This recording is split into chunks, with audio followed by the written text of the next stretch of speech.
Shalom, I hope you all are doing well. I'm blessed and I'm back again with a quick video. Let's talk about the laboring earth. As the earth groans beneath the weight of corruption, like a woman nearing her time of delivery, her cries, though silent to the ears of men, rise continually before the throne of heaven. Romans chapter 8 and verse 22 reads, "For we know that the whole creation groan and travail in pain together until now." I think it's safe to say that all of creation bears witness to the brokenness of this present age. As Romans 8 and 22 says, the whole creation groan and travail in pain together until now. The earth, the skies, the seas, all feel the weight of sin and corruption. Nature itself mourns, longing for the day when Yahuwah's children are revealed and the curse is lifted. The groaning is like the pains of childbirth, intense, sorrowful, yet filled with hope that new life will soon emerge. In every earthquake, every storm, every tear, the creation cries out for redemption, waiting alongside us for the restoration of all things through Hamashiach. But as for our current situation, the earth continues to groan beneath the weight of corruption. The nations rage and clash like wild beasts, and the kingdoms stumble as drunkards in the night.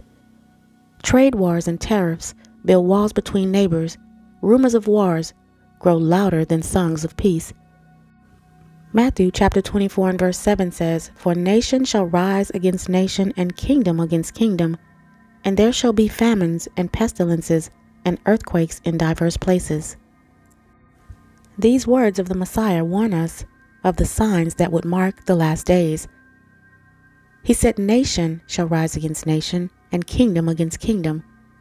He declared, foretelling the wars, divisions, and unrest that now fill the earth. Famines sweep across lands, pestilences strike without warning, and earthquakes shake nations in unexpected places.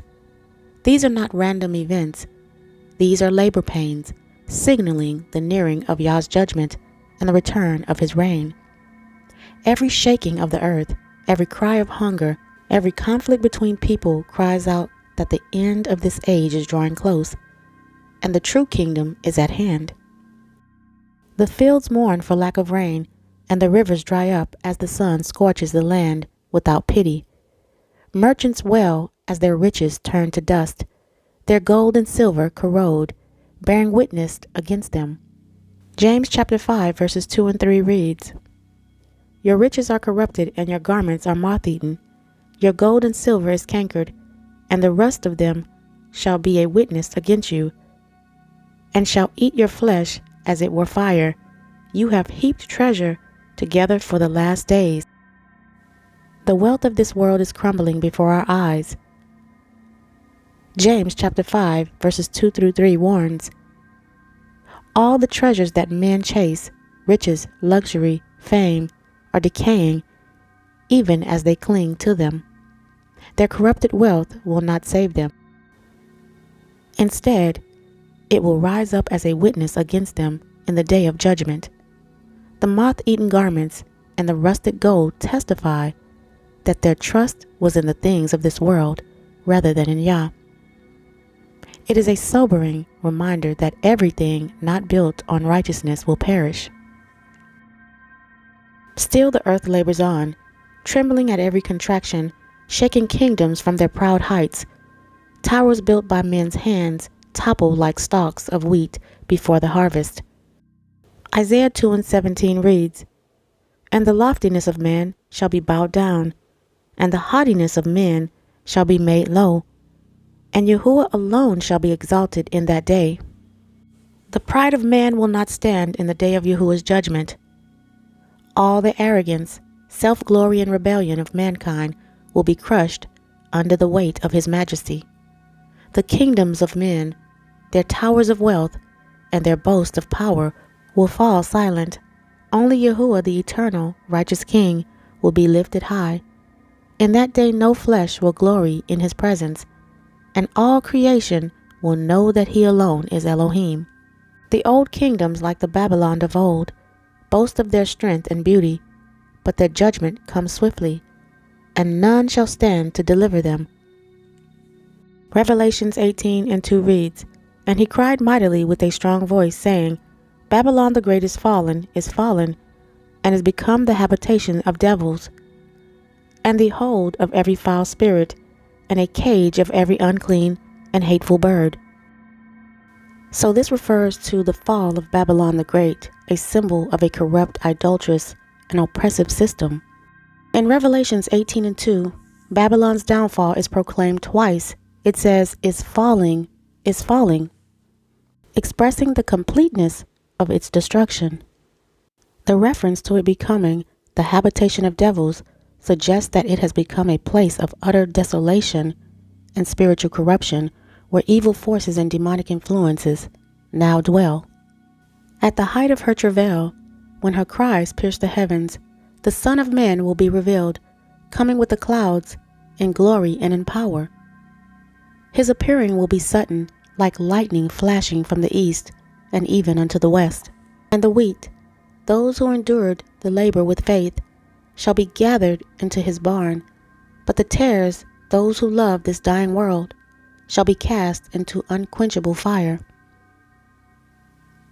Matthew 13:30 says, Gather ye together first the tares, and bind them in bundles to burn them, but gather the wheat into my barn.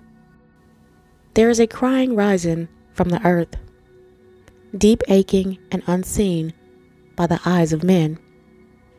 It is the cry of sorrow and hope woven together, a cry that shakes the mountains and stirs the seas. Yet the rulers of this world walk blind, deaf to the groaning beneath their feet. They build and tear down, they make alliances and declare wars, but they know not that the earth itself is laboring toward a day they cannot escape, a day when all the kingdoms of man will fall like withered leaves before the wind, a day when a new kingdom will rise, a kingdom not made by human hands, a kingdom that will never pass away. Hebrews chapter 13 and verse 14 reads, For here we have no continuing city, but we seek one to come. We should always remind ourselves that this world is not our permanent home. As Hebrews 13 and 14 reminds us that here we have no continuing city, meaning nothing in this present world is lasting or eternal. Our hope is not rooted in kingdoms of this earth, fading riches or temporary comforts. Instead, we seek a city to come, the everlasting kingdom of Yah, where righteousness dwells and his covenant people will reign with him forever. This keeps us focused, unshaken by the trials and illusions of today, because our true citizenship is in the heavenly Jerusalem that is soon to be revealed.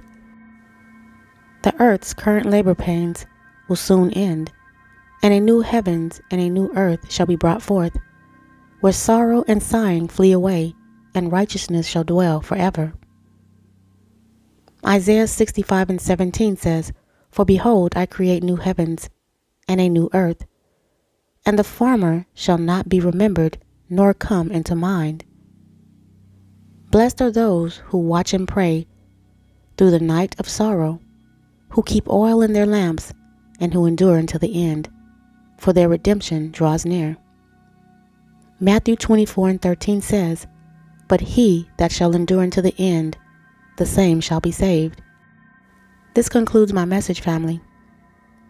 Let us be reminded of the importance of staying rooted in truth, walking in covenant, and discerning the times with wisdom. Let us continue to seek Yah's guidance and grace as we awaken and fulfill the call placed upon us. Together we stand united in purpose, ready to embrace the light of his word and share it with others. Thank you all for your continued support, and thank you all for listening.